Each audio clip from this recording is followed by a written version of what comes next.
The ambulance sirens faded into the distance as Kendra Foster finished cleaning the last exam room of her shift, her scrubs sticking to her skin after 12 exhausting hours at Mercy General Hospital. She grabbed her coat from the staff lounge, ready to finally collapse into bed, when Dr. Harrison burst through the double doors with a gurney and 3 paramedics surrounding an unconscious man covered in blood. "Kendra, I need you," Harrison shouted, his normally calm voice urgent and strained. "Car accident victim, possible head trauma, and we're short-staffed. I cannot do this alone." She dropped her coat and ran toward them, her exhaustion evaporating as training took over. The man on the gurney was tall, probably in his early 30s, with dark hair matted with blood and a face so battered she could barely make out his features. His expensive suit was torn and soaked through, designer shoes scuffed beyond recognition. "What do we know?" Kendra asked, pulling on fresh gloves as they wheeled him into the trauma bay. "Single-car accident on Highway 9, one of the paramedics reported. Vehicle went off an embankment, no identification on him. Wallet, phone, everything gone. Either thrown from the crash or someone robbed him before we arrived. Vitals are stable, but he's been unconscious since we found him," another paramedic added. "Significant head wound, possible internal injuries." The next 3 hours blurred together as Kendra and Dr. Harrison worked to stabilize their mystery patient. CT scans revealed a severe concussion and some swelling but no brain bleed, which was the best news they could hope for. His ribs were bruised but not broken, and miraculously, he had no internal bleeding. By 4 in the morning, he was cleaned up, stitched, and moved to a private room in the ICU. "Good work tonight," Harrison said, peeling off his gloves. "You should head home now. We will keep monitoring him." But Kendra found herself hesitating at the door of the patient's room. Something about the man drew her attention. Now that his face was clean, she could see strong features beneath the bruising, a square jaw, high cheekbones, and even unconscious. There was an intensity about him that made her curious about who he was and what had happened to him. "I will stay a while longer," she said quietly. "Make sure he remains stable." Harrison gave her a knowing look, but did not argue. Kendra was known for her dedication, sometimes too much dedication according to her friends who constantly tried to set her up on dates she never had time for. At 28, she had devoted herself entirely to nursing, pouring all her energy into caring for others while her personal life remained practically non-existent. She pulled a chair beside the bed and settled in, watching the steady rise and fall of his chest, listening to the rhythmic beep of the heart monitor. His right hand lay on top of the blanket, and she noticed his knuckles were scraped raw, probably from the impact. "No wedding ring," she observed, then immediately scolded herself for noticing such a detail. 3 days passed before he opened his eyes. Kendra had just finished checking his vitals when his eyelids fluttered and a low groan escaped his lips. She immediately pressed the call button for the doctor while leaning closer. "Hey, can you hear me?" she asked softly. "You are safe. You are in the hospital. Do not try to move too quickly." His eyes opened slowly, unfocused at first, then sharpening as they found her face. They were striking eyes, a deep blue-gray that seemed to look right through her. His lips moved, trying to form words. "Water," he rasped. She held a cup with a straw to his lips, letting him take small sips. "Not too much at first. You have been unconscious for 3 days." He blinked, processing this information, then his brow furrowed with confusion and something that looked like fear. "Where am I? What happened?" "Mercy General Hospital in Portland. You were in a car accident. Do you remember anything about it?" He stared at her for a long moment, and she watched his expression shift from confusion to growing panic. "I do not remember. I cannot remember the accident." That is normal with head trauma, Kendra assured him. Your memory should come back gradually. No, you do not understand. His voice grew more agitated, his hand reaching up to grip her arm with surprising strength. I do not remember anything. The accident, before the accident, I do not know who I am. Dr. Harrison arrived then, conducting a thorough neurological exam while Kendra stood by, her heart sinking as she watched their patient struggle to answer basic questions. What was his name? He did not know. Where did he live? No idea. Did he have family? He stared at them with those haunted blue-gray eyes and slowly shook his head. Retrograde amnesia, Harrison confirmed after the exam. Not uncommon with this type of head injury. The good news is that most patients recover their memories within a few weeks. And if I do not? The man asked quietly. We will cross that bridge if we come to it. For now, focus on physical recovery. The brain is remarkable at healing itself. After Harrison left, Kendra remained, adjusting the bed so her patient could sit up more comfortably. He looked lost, vulnerable in a way that tugged at something deep inside her chest. This must be terrifying, she said gently. But you are not alone. We will figure this out together. Why? He looked at her with genuine confusion. You do not even know me. Because it is my job to take care of you, she replied, then smiled. And because you seem like you could use a friend right now. Something in his expression softened. I guess I need a name if I cannot remember my own. How about we just call you John for now? John Doe is pretty standard for unidentified patients. He made a face. I hate that name. It feels so generic. Despite the grim situation, Kendra found herself laughing. Okay, what would you prefer? He thought for a moment, his gaze drifting to the window where the first hints of dawn were breaking through the darkness. What about Owen? I do not know why, but that name feels right somehow. Owen it is, Kendra agreed. I am Kendra, by the way. I will be your primary nurse while you are here. Thank you, Kendra, Owen said. And the way he said her name sent an unexpected flutter through her stomach that she quickly dismissed as exhaustion. The police came later that morning, but they had little information to share. The accident site had been processed, but there was no identification found anywhere in or near the vehicle. The car itself was registered to a rental company, paid for with cash 3 days before the accident. No credit card, no trail to follow. They took Owen's fingerprints and a photograph, promising to run them through their databases. Someone out there must be looking for you, the detective said before leaving. We will find out who you are. But as days turned into weeks, no one came forward. No missing person reports matched Owen's description. His fingerprints were not in any criminal database. It was as if he had materialized out of thin air, with no past and no identity. Kendra found herself spending more and more time with him, even when she was not officially on duty.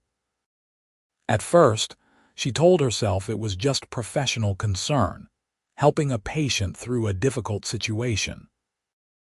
But she could not deny the connection forming between them, the way conversation flowed easily, the way his face lit up when she entered the room, the way her heart beat a little faster every time he smiled at her. Owen proved to be a model patient, following every instruction for his physical therapy, working hard to regain his strength. The bruises faded, the cuts healed, and soon he was walking the halls of the hospital with Kendra at his side. They talked about everything and nothing, current events, movies, books. Owen had lost his memories but not his personality or intelligence. He was quick-witted, thoughtful, and surprisingly well-informed about a wide range of topics. How do I know all this stuff but not who I am? He asked one afternoon as they sat in the small hospital garden. I can discuss philosophy and literature. I apparently speak some French based on what that French doctor said yesterday, but I cannot remember my own mother's face. The brain is complicated, Kendra said, sitting beside him on the bench.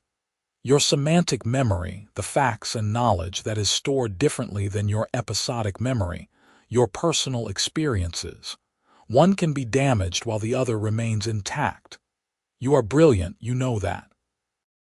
Owen said, turning to look at her with such warmth that her breath caught. I just read a lot, she deflected, feeling heat rise to her cheeks. No, it is more than that. You care. Really care. I see how you are with all your patients, not just me. You have this way of making people feel seen and valued. Kendra did not know what to say to that, so she changed the subject, asking about the book he had been reading. But his words stayed with her long after her shift ended. The hospital administration grew concerned as weeks stretched on with no identification, and no way to bill anyone for Owen's extensive care.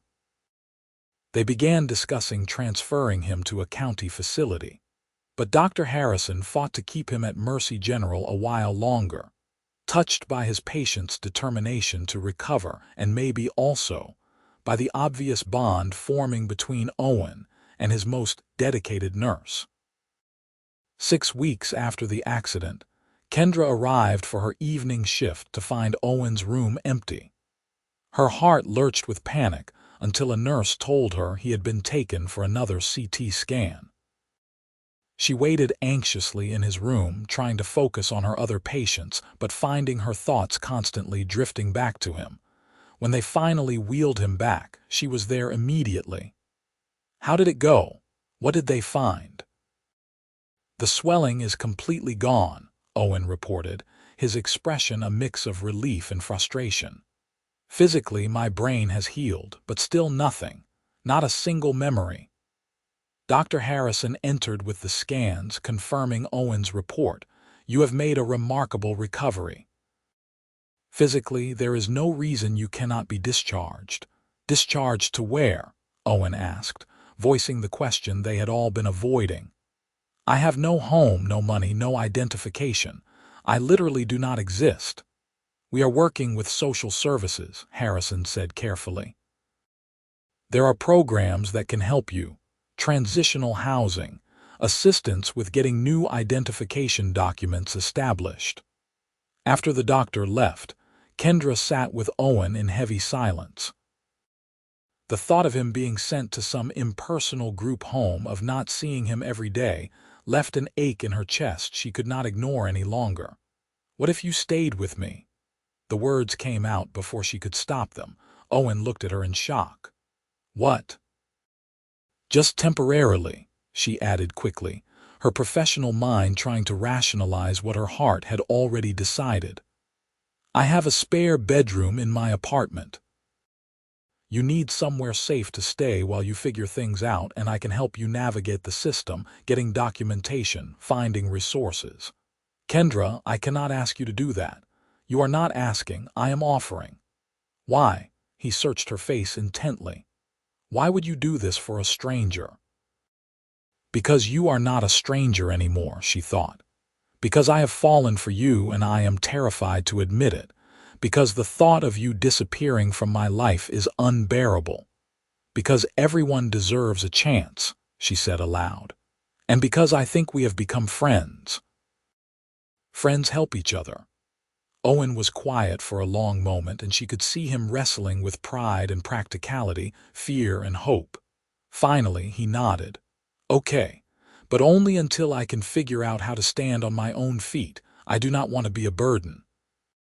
You could never be a burden, Kendra said softly, and meant it. 3 days later, she drove Owen to her modest 2-bedroom apartment across town. He carried a small bag of donated clothes and toiletries, everything he owned in the world fitting into a single grocery bag. Kendra had spent her days off preparing the spare room, buying new sheets and towels, stocking the fridge with food, trying to make the space welcoming. This is really nice, Owen said, looking around the living room with its worn but comfortable furniture, walls covered in framed photographs of Kendra with her family and friends. "Thank you for this, truly." "House rules are simple," Kendra said, suddenly nervous about this arrangement now that it was actually happening. "Help out with chores, no loud music after 10, and you have to tell me if you like pineapple on pizza so I know whether we can remain friends." Owen laughed, and the sound filled her apartment with warmth. "Pineapple on pizza is an abomination. Thank goodness. I was worried there for a second." They fell into a surprisingly easy routine. Kendra worked her shifts at the hospital, while Owen spent his days working with social services, navigating the complicated process of establishing an identity when you had no documents and no memory. He was assigned a social worker named Patricia, who helped him apply for a temporary identification card, register with employment services, and access the few resources available for people in his unusual situation. In the evenings, Kendra would come home to find Owen cooking dinner, having taught himself from YouTube videos. They would eat together, talking about their days, watching movies, playing cards. He was remarkably resourceful, managing to make something from nothing, and Kendra found herself falling more deeply for him with each passing day. But she kept her feelings locked away, telling herself it would be wrong to act on them. Owen was vulnerable, dependent on her, still recovering. It would be taking advantage. So she maintained a careful distance even as every fiber of her being wanted to reach out and touch him, to tell him what he had come to mean to her. Owen seemed content with their arrangement, but sometimes Kendra would catch him watching her with an expression she could not quite read, something intense and longing that made her pulse race before he looked away. 2 months after moving in, Owen got a job at a construction company. It was hard physical labor, but he attacked it with the same determination he had shown in physical therapy. He came home exhausted and sore, but there was pride in his eyes when he showed Kendra his first paycheck. "It is not much, but it is something. I can start paying you rent now." "Owen, you do not have to." "Yes, I do," he insisted. "You have done so much for me already. Let me have this dignity." She relented, accepting a small amount each month that barely covered groceries but clearly meant the world to him. He was saving the rest, she knew, planning for the day when he could afford his own place. The thought of him leaving made her stomach twist with dread. 4 months after the accident, Detective Chen called with news. They had finally gotten a hit, not on fingerprints or missing persons, but from a lawyer who had seen Owen's photo in a database police had circulated to legal professionals. "His name is Oliver Finn," Chen explained when he met with Owen and Kendra at the station. "He is the owner and CEO of Finn Industries, a manufacturing company based outside Seattle." According to his lawyer, Mr. Finn had been driving down to Portland for a business meeting when the accident occurred. When he did not show up and did not answer his phone, his assistant filed a missing person report, but it was filed in Washington, not Oregon, which is why we did not connect it sooner. Kendra felt the world tilt beneath her feet. CEO, owner. Oliver Finn was not just some regular guy. He was a millionaire, possibly more. And somehow, in all their time together, neither of them had suspected. Owen, or rather Oliver, looked shell-shocked. "Are you certain? How do you know it is me?" "Your lawyer confirmed it from the photos, and we have your fingerprints on file from a background check you had done 2 years ago for a federal contract. It is definitely you, Mr. Finn." Oliver sat in stunned silence as Detective Chen explained what he had learned. Oliver had built Finn Industries from the ground up after inheriting a failing manufacturing plant from his grandfather. In 10 years, he had transformed it into a multimillion-dollar enterprise. He was known as brilliant, driven, and intensely private. He had no wife, no children, parents deceased, and only distant relatives he barely spoke to, which explained why the missing person report had not gained more traction. "Your lawyer wants to meet with you as soon as possible," Chen continued. "Apparently there are urgent business matters that have been in limbo since your disappearance. Your assistant has been managing things, but there are decisions only you can make." That evening, back at the apartment, Oliver sat on the couch staring at the business card the lawyer had given him. Kendra made tea neither of them drank, the silence between them heavy with things unsaid. "I should be happy," Oliver finally said. "I know who I am. I have a life, a company, money, but I still do not remember any of it. These people, this business, it all feels like it belongs to someone else." "What are you going to do?" Kendra asked, her voice barely above a whisper. "I have to meet with the lawyer. I have to try to reclaim this life, even if I do not remember it."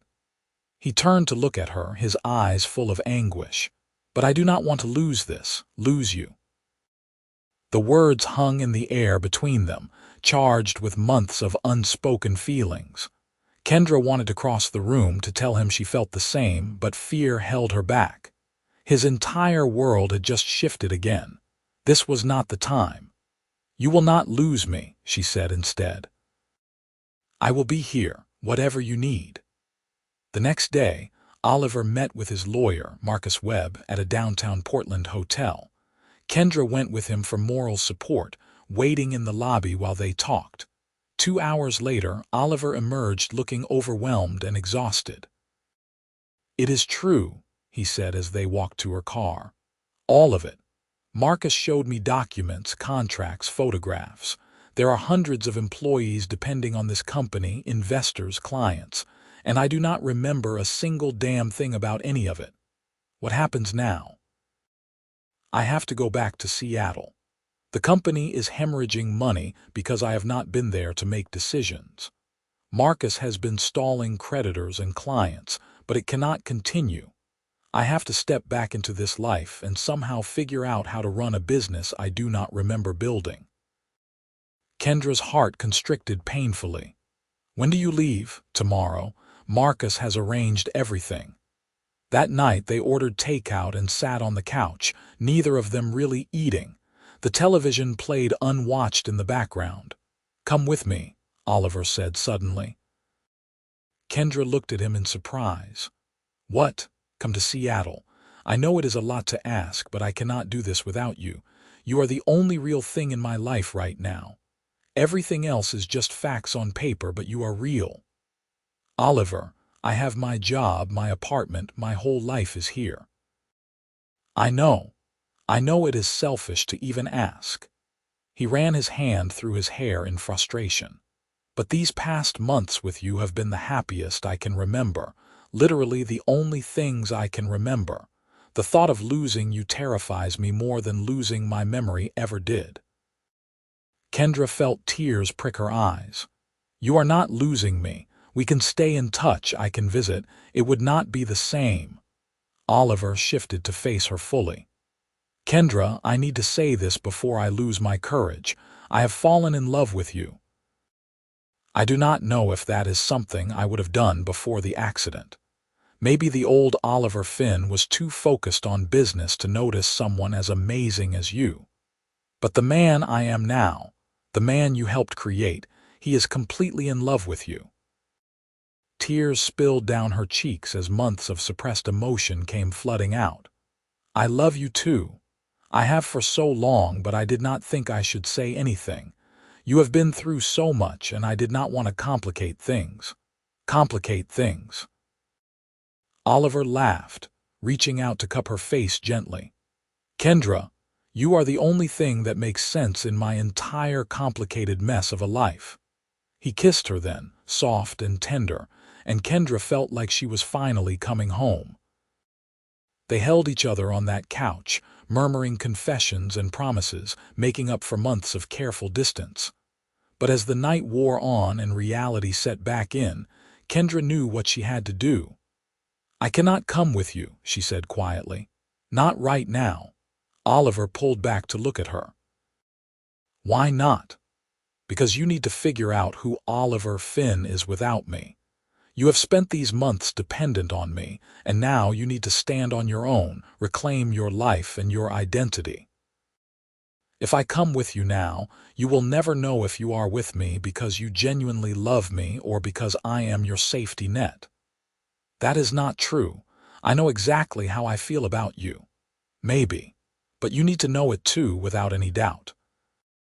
And I need to know that I am not just someone you are clinging to because you are scared." She took his hands in hers. "Go to Seattle. Build your life back.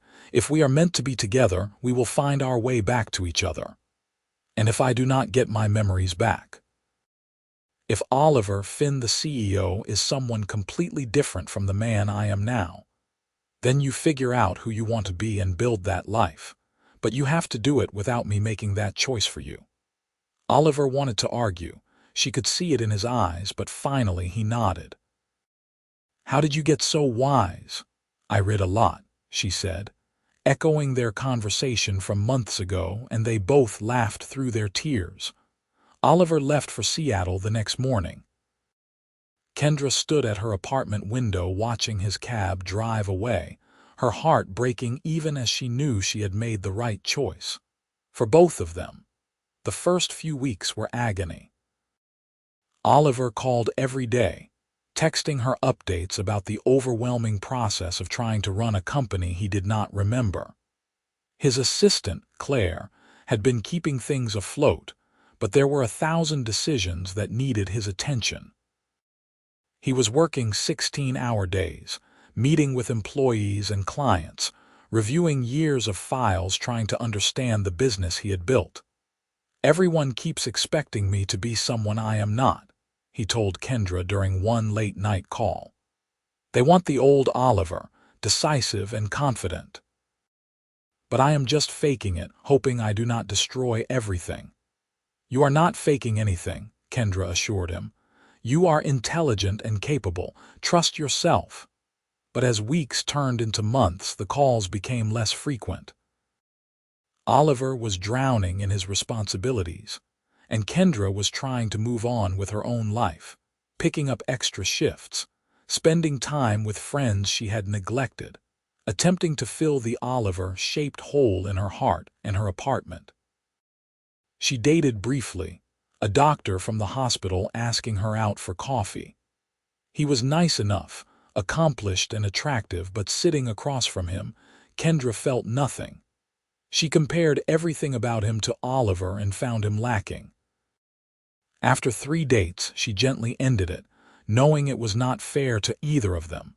6 months after Oliver left, the calls stopped altogether. Kendra told herself it was fine, that this was what she had expected. He had moved on, reclaimed his life, maybe even become the old Oliver Finn again.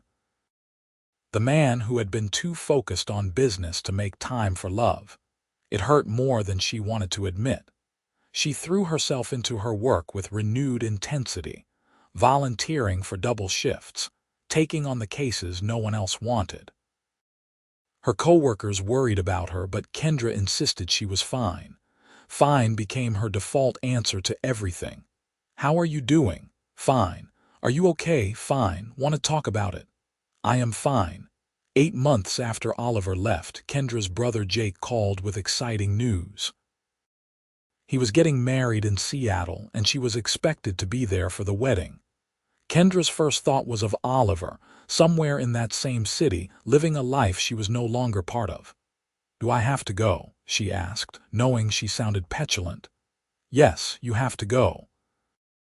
You are my sister and I want you there. Besides, when was the last time you left Portland? The wedding is in 3 weeks. Book the time off work." Kendra reluctantly agreed, requesting the weekend off and booking a hotel room near the venue. She told herself Seattle was a big city. The chances of running into Oliver were practically zero. The wedding was beautiful, held in an elegant hotel ballroom overlooking Puget Sound. Kendra stood up as a bridesmaid, wearing a dress in a soft lavender that her future sister-in-law had chosen. She smiled through the ceremony, laughed at the appropriate moments during the reception, and tried not to think about the fact that she should be happy for her brother, but felt hollow inside. She was standing at the bar ordering her third glass of wine when a familiar voice spoke behind her. "Kendra," she turned and her breath caught. Oliver stood there in an expensive tailored suit, looking polished and professional in a way he never had when living in her apartment. His hair was styled, his shoes probably cost more than her monthly rent, and there was a confidence in the way he carried himself that felt both familiar and foreign. "Oliver," she managed, "what are you doing here? I am friends with the groom. Jake and I went to college together, though I did not remember that until he reached out a few months ago when he saw my name in a business journal. When he told me he was getting married and mentioned his sister was a nurse in Portland named Kendra, I had to come." His eyes searched her face hungrily. "I had to see you."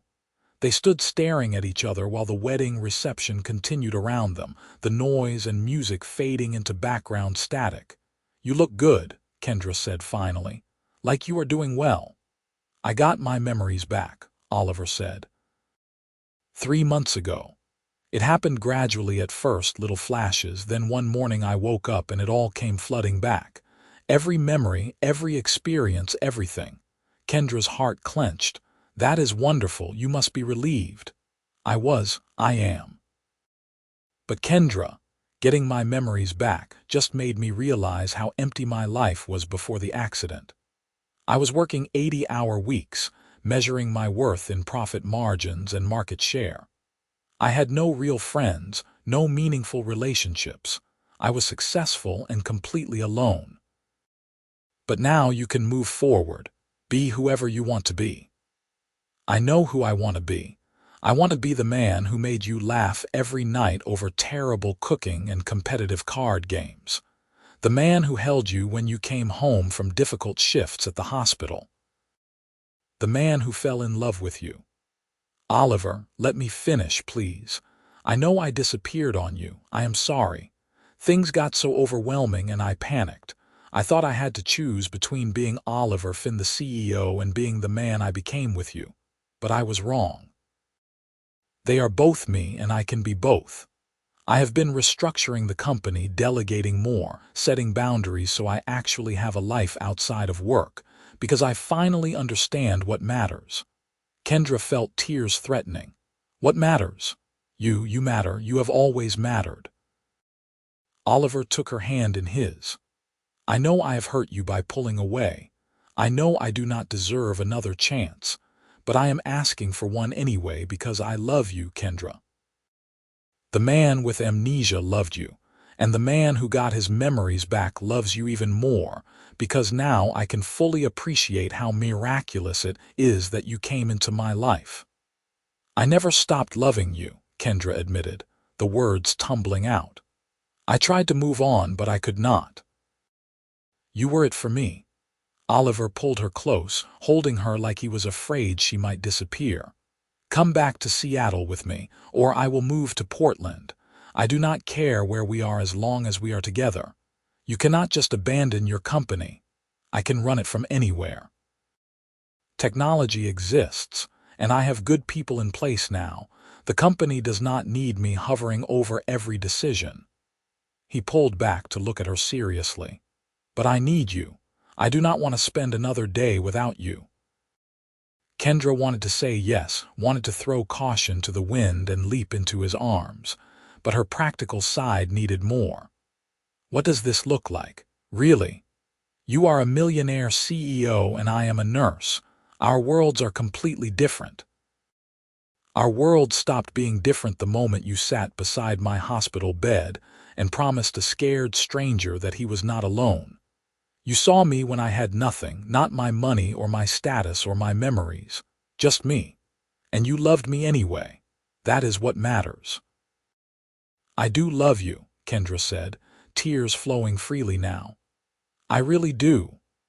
Oliver kissed her then, deep and passionate, and Kendra felt all the pieces of her heart that had been scattered for months finally come back together. The wedding guests around them started clapping and cheering, and she broke away laughing to see her brother Jake grinning at them. "About time you two figured it out," Jake called. "Oliver has been grilling me about you for months. You knew." Kendra looked between her brother and Oliver in amazement. "I reached out to him when I found out you two knew each other," Jake admitted. "He looked like he had lost his best friend and you have been miserable. Figured you two needed to see each other." "I owe you one," Oliver said to Jake. "Just make my sister happy. That is all the payment I need." The rest of the wedding reception passed in a blur of happiness and reunions. Oliver never left Kendra's side, holding her hand, his arm around her waist, as if afraid she might vanish if he let go. They left early, both too eager to be alone and really talk. Oliver had a car waiting outside, and it drove them to a stunning penthouse apartment overlooking the Seattle skyline. Kendra stared around at the expansive space, the floor-to-ceiling windows, the expensive furniture and art. "This is where you live." "This is where Oliver Finn the CEO lives," he corrected. "But it has never felt like home, not like your apartment did." They sat on the couch, the city lights twinkling below them, and talked for hours. Oliver told her about getting his memories back. The disorientation of suddenly remembering a lifetime of experiences, while also retaining the months he had spent with her. He told her about changing his company's culture, hiring more managers, implementing work-life balance policies he had never cared about before. "The old Oliver would have thought it was weakness," he admitted. "But now I understand that people are not machines. They need lives outside of work." "I needed a life outside of work." Kendra told him about her struggles after he left, the loneliness, the failed attempts at dating, the way everything reminded her of him. "I kept your mug," she confessed. "The one you always used in the morning. I could not bring myself to pack it away." "I kept the shirt I was wearing the first time you told me you loved me," Oliver admitted. "It is in my closet at home. Sometimes I would just hold it and remember." As dawn started to break over Seattle, they moved to the bedroom, exhausted but unable to stop touching, talking, reconnecting. They fell asleep wrapped around each other, making up for months of separation. Over the next few weeks, they figured out the logistics of building a life together. Kendra gave notice at Mercy General, sad to leave but excited for what came next. Oliver helped her find a position at a hospital in Seattle, using his connections to arrange interviews, but letting her credentials and skills speak for themselves when she got the job on her own merit. Moving to Seattle was bittersweet. Portland had been her home for her entire life, but as Oliver helped her pack up her apartment, she realized home was not a place anymore. It was wherever they were together. They lived in Oliver's penthouse at first, but it never felt quite right. Too impersonal, too much like a showplace and not enough like a home. 6 months after reuniting, they found a house in a quiet neighborhood outside the city, big enough for the family they both wanted someday, but cozy enough to feel warm and lived in. Oliver proposed on the anniversary of the day they met, taking Kendra back to Portland, to the exact spot in Mercy General where he had first opened his eyes to see her face. "You were the first thing I saw when I woke up in that hospital bed," he said, down on one knee in the empty hospital corridor, having pulled strings to arrange this private moment. "The first face, the first voice, the first person in my new life. And I want you to be the last face I see every night and the first every morning for the rest of our lives. Will you marry me?" Kendra said yes through happy tears, and the ring he slipped on her finger was beautiful but not ostentatious. "Perfect," just like everything else about their relationship had become. They married a year later in a small ceremony with close friends and family. Jake walked Kendra down the aisle, and Oliver's assistant Claire served as one of the groomsmen, having become a good friend to both of them. Dr. Harrison and several nurses from Mercy General attended, celebrating the love story that had started in their hospital. The reception was held in the garden of their new house, intimate and warm. During his toast, Oliver thanked Kendra for saving his life twice, once in the hospital and once when she loved him enough to let him go. "I was lost," he said, looking at his new wife with undisguised adoration. "And you found me. Then I found myself. And then I found you again. Best path I ever took." 2 years after the wedding, Kendra discovered she was pregnant. Oliver cried when she told him, overcome with joy and gratitude for this life they had built together. Their daughter was born on a sunny September morning, with dark hair and blue-gray eyes just like her father. They named her Hope. "Because you gave me hope when I had nothing," Oliver said, holding his tiny daughter while Kendra rested in the hospital bed. A different hospital this time, but the same overwhelming love. As Hope grew, they told her the story of how Mommy and Daddy met, age-appropriate versions at first, then the full tale as she got older. She loved hearing about the mystery patient with no name, the nurse who cared for him, the love that grew between them. "Like a fairy tale," Hope would say, "but real." "The best ones are," Kendra would reply, meeting Oliver's eyes across the room and seeing her own happiness reflected back. Oliver never forgot what it felt like to have nothing, to be dependent on the kindness of one extraordinary woman. He used his resources to establish a foundation helping people with traumatic brain injuries, funding research and providing support services for patients and families. Kendra volunteered with the foundation while continuing her nursing career, finding fulfillment in both. On their 5th wedding anniversary, they went back to Portland and visited Mercy General. The hospital had changed some, new wings added, updated equipment, but the room where Oliver had recovered was still the same. They stood there together, holding hands. "Do you ever wonder what would have happened if I had not been working that night?" Kendra asked. "No," Oliver said firmly. "Because I believe some things are meant to be. Maybe not the accident, but us finding each other. That was always going to happen one way or another." "You really think so?" "I know so. You were always the missing piece I did not know I needed. The accident just helped me find you sooner." They kissed in that hospital room, the place where their story began, grateful for every moment that had led them here. The lost memories that had been recovered, the time spent apart that made their reunion sweeter, the love that had endured through every obstacle. 3 years later, they welcomed a son, naming him Nathaniel. Their family felt complete, the house filled with laughter and chaos and the beautiful mess of everyday life. Oliver still ran his company, but on his terms now, making time for school plays and family dinners, for helping with homework and reading bedtime stories.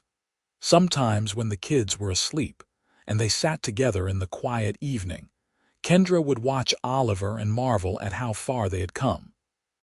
From that first moment in the emergency room to this full, rich life they had created together. "What are you thinking about?"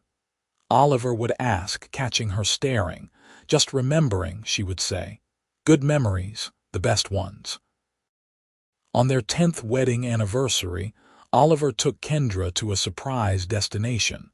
He had been secretive about the plans, just telling her to pack for a weekend away. When they arrived, she laughed with delighted surprise. It was the hotel where they had first reunited at Jake's wedding, where they had talked until dawn and decided to try again. "Full circle," Oliver said as they checked into the same room he had stayed in that night. "You are such a romantic. Only for you." They stood at the window overlooking Puget Sound, the same view they had watched together years ago. So much had changed since that night. They had built careers and a family, had grown and evolved together, had learned how to love each other through the easy times and the hard ones. "Do you ever regret it?" Kendra asked quietly. "The accident happened and changed everything. Do you wish you could go back and avoid it, keep your old life?" Oliver turned to her, taking both her hands in his. "Never, not for a single second." "Yes, the accident was traumatic and losing my memories was terrifying. But it gave me you. It gave me this life. The old Oliver was successful but empty. Now I am successful and fulfilled and so deeply in love I cannot imagine existing any other way." "I love you," Kendra said, the same words she had spoken so many times, but they never lost their power. "I love you too. Always have from that very first moment. Always will until my very last." They made love that night with the tenderness of long familiarity mixed with the passion that had never faded. Afterward, wrapped around each other, Oliver told Kendra about the new plans he had for the foundation. "I want to expand it, help more people. Build a residential facility where people recovering from brain injuries can stay while they figure out their next steps. Somewhere safe and supportive. Like I gave you," Kendra said softly. "Like you gave me. Because everyone deserves what you gave me, a chance to heal and someone who believes in them." The foundation grew into one of the most respected brain injury rehabilitation centers in the country. Patients came from all over, receiving cutting-edge treatment combined with compassionate care. Kendra consulted on the nursing protocols, ensuring every patient received the kind of attention and support that had made such a difference in Oliver's recovery. At the opening ceremony, they stood together cutting the ribbon, their children beside them. Hope was 8 now, Nathaniel 5, both beaming with pride at what their parents had created. "Why did you and Dad make this place?" Hope asked later. "Because sometimes people need help finding their way back," Kendra explained. "Your father was lost once and I helped him find himself again. Now we want to help other people do the same. Like a map, exactly like a map." As the years continued to pass, their love only deepened. They celebrated anniversaries and birthdays, watched their children grow and thrive, supported each other through the inevitable challenges life brought. Oliver's company continued to succeed, but it was no longer the center of his world. His family was, his wife most of all. On their 15th anniversary, Kendra gave Oliver a gift that made him cry. It was a photo album she had compiled, starting with a picture of him in his hospital bed, still battered and bruised, then progressing through his recovery. Their time living together, the wedding, the kids, all the moments of their life together. On the first page she had written, "To the man who lost everything and found what truly mattered, thank you for choosing me then and every day since. Love always, Kay." "I do choose you," Oliver said, holding her close. "Every single day I choose you." "Good," Kendra replied. "Because you are stuck with me now." Best fate I could imagine. Their children grew into remarkable young people, Hope pursuing medicine like her mother, Nathaniel drawn to business like his father but with a humanitarian focus instilled by both parents. The house that had once echoed with the sounds of young children playing now hosted deeper conversations, teenage drama, college planning. Through it all, Oliver and Kendra remained each other's constant, the foundation of everything they had built. On their 20th anniversary, they returned again to Portland, to Mercy General. The hospital had honored them by naming the new neurology wing after the foundation, recognizing the impact their work had made. They stood in the modern, state-of-the-art facility, so different from the basic rooms where their story had begun. "Think about it," Oliver said. 20 years ago, I was wheeled through those doors with no idea who I was or what my future held. And now look at us. I knew that first night there was something special about you, Kendra admitted. I told myself it was just professional concern, but my heart knew better. Your heart was smarter than mine. It took me weeks to acknowledge what I was feeling. You were dealing with amnesia. I will cut you some slack. Oliver laughed, pulling her close. 20 more years. 20 more years, Kendra agreed, and 20 after that, and however many more we get. They kissed in the hospital lobby, not caring who saw. Two people who had found each other against all odds and refused to let go.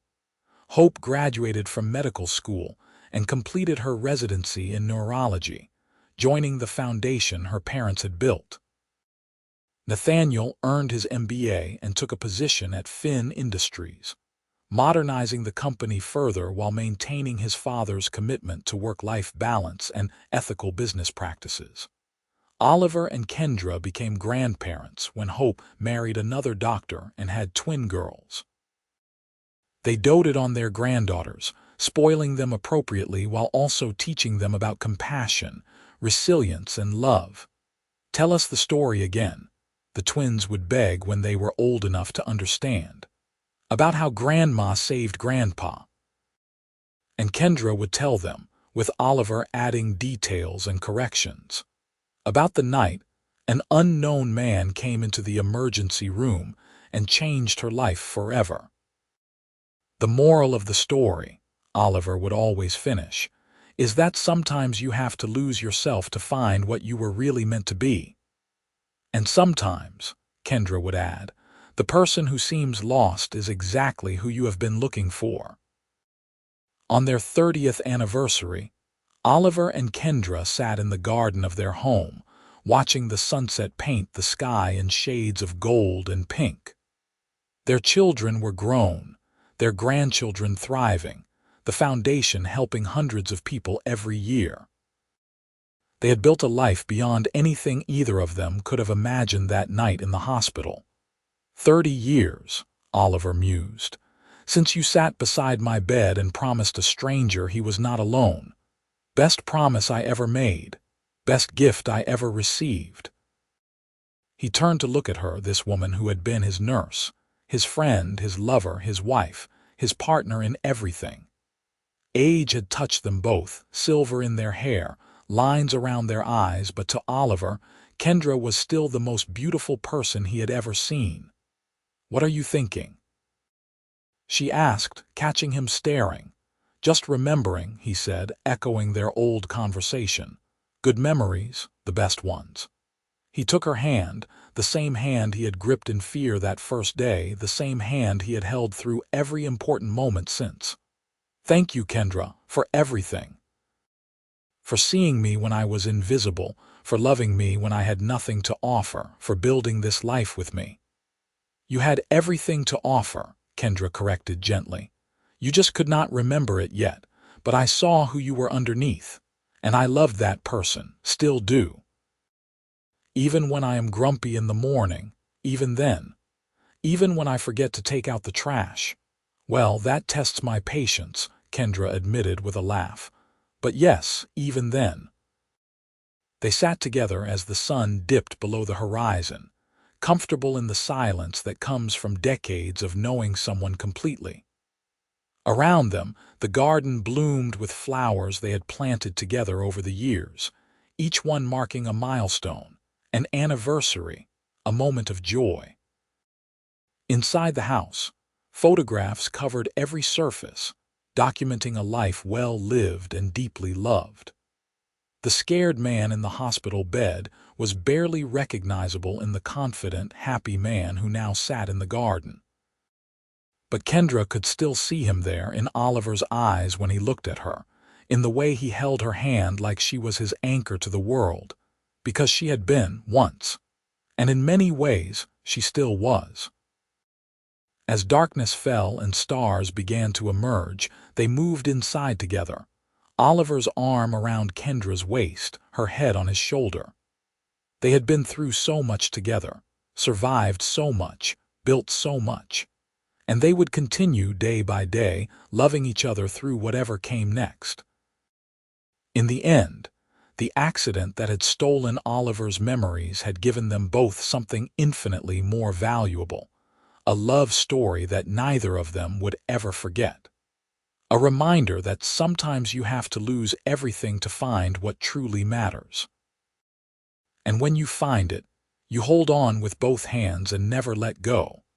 They had found each other twice, once in a hospital room when Oliver had no idea who he was, and again at a wedding when they both finally understood who they were meant to be. Together. And that was exactly where they would stay, for all the years to come, building more memories to replace the ones that had been lost, creating a future brighter than any past Oliver could have forgotten. The man who had been nameless found his identity in loving her. The woman who had devoted her life to healing others found her own healing in being loved by him. And together, they proved that sometimes the best love stories are the ones where you lose yourself completely, only to be found by exactly the person you needed all along. Their story was one of loss and recovery, of patience and perseverance, of a love strong enough to survive amnesia, separation, and all the challenges life could throw at them. It was a story they told their children and grandchildren, a legacy of hope and resilience. But most of all, it was their story, and it was beautiful,